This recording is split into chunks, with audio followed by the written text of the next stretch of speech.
At hindi lang yun, ako rin ang magiging MVP sa Inter-High. Sa mustang muli, kaibigan, sa video to alamin nga natin kung sino nga ba talagang nag-champion sa Inter-High sa Slam Dunk. ちなみにあれ優勝したとこどこなんですか？それはね Bale naisip kong gawan to ng video dahil may mga nag-iwan ng komento doon sa huling video natin na ang Dayay o Meho raw ang nag-champion at tumalo sa kainan sa finals. Bale question marks nga kasi ang nilagay ko doon at sinabi kong hindi pinangalanan yung nag-champion na kuponan. So ayun, kung fan ka nga ng Slam Dunk at interesado kong malaman kung sino ba talagang nanalo, tara at simulan na nga natin, talakayin to. Number 1 sa Japan ay... Bago ang lahat, balikan nga muna natin saglit kung ano nga ba ang Inter-High. Bale ito nga yung taon-taong torneo ng mga high school basketball team sa Japan at kinakalahukan ng pinakamalalakas na team sa bawat reyon o distrito. Gaya ng alam na ng karamihan, ang Kainan at Shoku ang representante ng Kanagawa dahil sila ang top 2 teams sa distrito. Sa championship ng Inter-High! At dahil sila nga ang nakapasok sa Inter-High, makakalaban nila ang iba pang malalakas na kuponan mula naman sa ibang reyon. Magaling ka sa akin yung buka ha? Maraming team sa bansa ito na mas magaling sa team no? At ayun, para mas maging malinaw, tignan na nga lang natin ang graph na to na nagpapakita ng mga nakapasok na kuponan mula sa iba't ibang distrito. Ngayon, heto! Tingnan nyo! Ilan sa mga kuponan na to ay naipakita at napakilala sa anime, gaya ng Aiwa, Meho, Josei, Dayay at Toyotama. Ngayon pamilyar na kayo sa mga kuponan na may posibilidad na naging kampiyon sa torneo dahil nga sa pagpapakita sa kanila sa dulo ng anime. Isa-isay na nga natin ang mga dahilan kung bakit masasabing hindi sila ang kuponan na nagkampiyon at tumalo sa Kainan. Unahin na nga natin sa bracket ng Kainan na tatawagin nating bracket 1. Ang bracket kung saan rin nabibilang ang Shoku at Sano dahil natalo ng Shoku ang Toyotama sa unang round.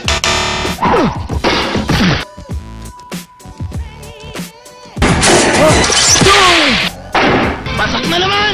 At ang Sano naman sa second round.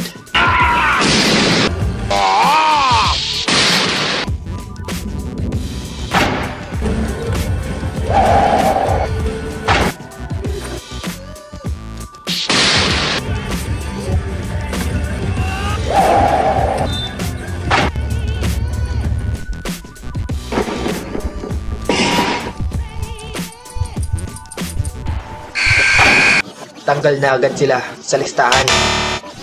Ganon rin ang Shoku na natalo sa third round laban sa Aiwa. Kung Kainan at Aiwa nga ang nagharap sa semis ng bracket 1, ibig sabihin, lahat ng kuponan sa bracket nila ay tanggal na rin sa listahan ng mga posibleng nagkampiyon. Sa bracket 2 naman, ipinakitang tinambakan ng Dayay ang unang nakalaban nila, habang nalaglag naman ng Josei sa kamay ng Meho sa second round. Ibig sabihin, sa lahat ng mga kuponan na ipinakita bago nagtapos ang kwento sa anime man o sa manga, dalawa lang sa kanila ang may hindi malinaw na kapalaran, ang Dayay at Meho. Kung isa man sa kanila ang nagkampiyon, ay siguradong malalaman natin dito. 1位はあそこなのかな？明豊工業なのかな？ Pero bago yan, balikan muna natin ulit ang bracket. Kung mapapansin nyo, may 5 kuponan sa bracket na tumalon o nag-skip ng round. Ibig sabihin, hindi na nga nila kailangan pang lumaban sa first round dahil may advantage na agad sila base sa kanilang seeding o pwesto sa torneo. Ang mga team na to ay ang 3-time defending champion na Sano, ang Kainan na isa sa top 4 sa nakaraang Inter-High, ang Rakuan na maaring tinalo ng Kainan sa quarterfinals, ang Meho na tumalo at tumagaw sa pwesto ng Aiwa, at ang hindi kailanman ipinakitang kuponan ng Hakata. Bale nakuha nga nila ang kanilang mga seed base sa nagawa nila sa nakaraang Inter-High at sa resulta ng mga laro nila sa regionals. Ang Kainan no isa sa best for nung isang taon. O ano, abang ka ba? Ibig sabihin, ang 5 kuponan na to ang maituturing na 5 pinakamalakas sa buong torneo. Kung iisipin, isa sana sa 5 to ang Aiwa. Ang Aiwa team number 4 sa buong bansa. Pero dahil sa hindi inaasahang pagkatalo nila sa regional finals sa distrito ng Aichi, napunta sa tumalo sa kanilang Meho, ang isa sa 5 top seeds. Ang Aiwa High naman ang nakakuha ng second place. Pero naggulat ang buong distrito sa pagkatalo nila. Kaya yon, bakit ko ba kailangang i-highlight itong mga top seeds sa bracket? Well, dahil maaring narito nga ang sagot sa kung sino nagkampiyon sa torneo. Sa 5 kuponan na to, 3 ang malinaw na hindi nagkampiyon. Ang Sano na nalaglag sa kamay ni Sakuragi at ng Shoku. Ang Rakuan na tinalo ng Kainan sa quarterfinals. At syempre ang Kainan mismo na malinaw na sinabing nakapasok sa finals pero natalo at nabigong makuha ang kampyonato. At dahil tanggal na nga sa mga pagpipilian yung tatlo, dalawa na lang ulit sa kanila ang maaaring nagkampyon. Ang Meiho at ang walang screen time na Hakatahay. Base sa mga nabasa kong komento, marami ang nag-iisip na Daye na pinangungunahan ng star player na si Tsuchiya ang tumalo sa Kainan sa finals.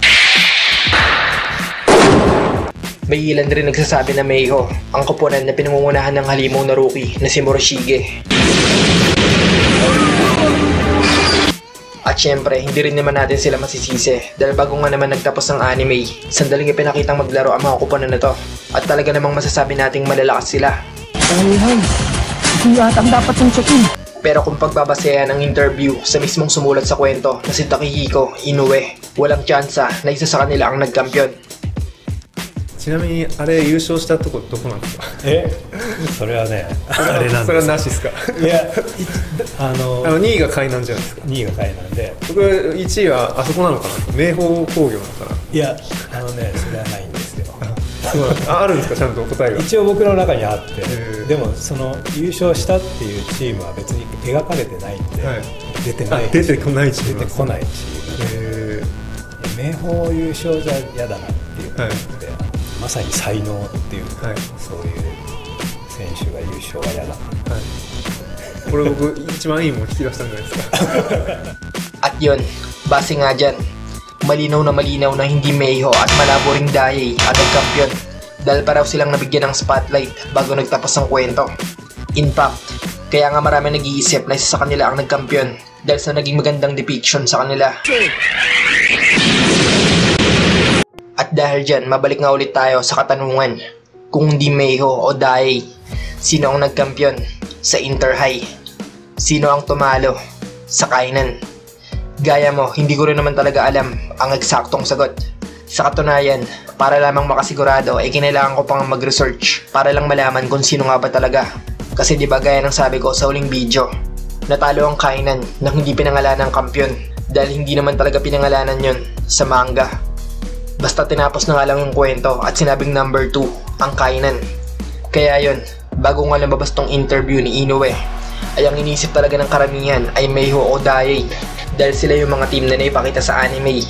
Parehong hindi pinakitang natalo at parehong nasa kasalungat na bracket ng Kainan. Kaya hindi rin natin masisisi yung mga nag-isip na isa sa kanila ang nag-champion. Sigurado ko magpapakitang gilas sa Inter-High game. Hay, yung number 4 ng kanilang sentro, napakalakas ng team nila. Pero yun na nga, since sinabi nga ni Takehiko Inoue mismo na hindi pinakita yung nagkampiyon, hindi na iguhit o naipakilala man lang, may isang koponan na kasama sa bracket ng Meiho at Daye ang may malaking posibilidad na siya mismong nagkampiyon sa Inter-High. Sino nga ba ulit yung sinasabi kong isa sa top 5 seed na hindi kailanman ipinakita? Yes, ang team ng Hakata na nasa pinakataas ng bracket, ang team na kasalungat ng Sano. Bagamat isa sa mga nakakuha ng top 5 at advantage sa first round, hindi kailanman na ipakita o nabanggit ang team na to maliban sa nakasulat nga ang pangalan nila sa nasabing bracket.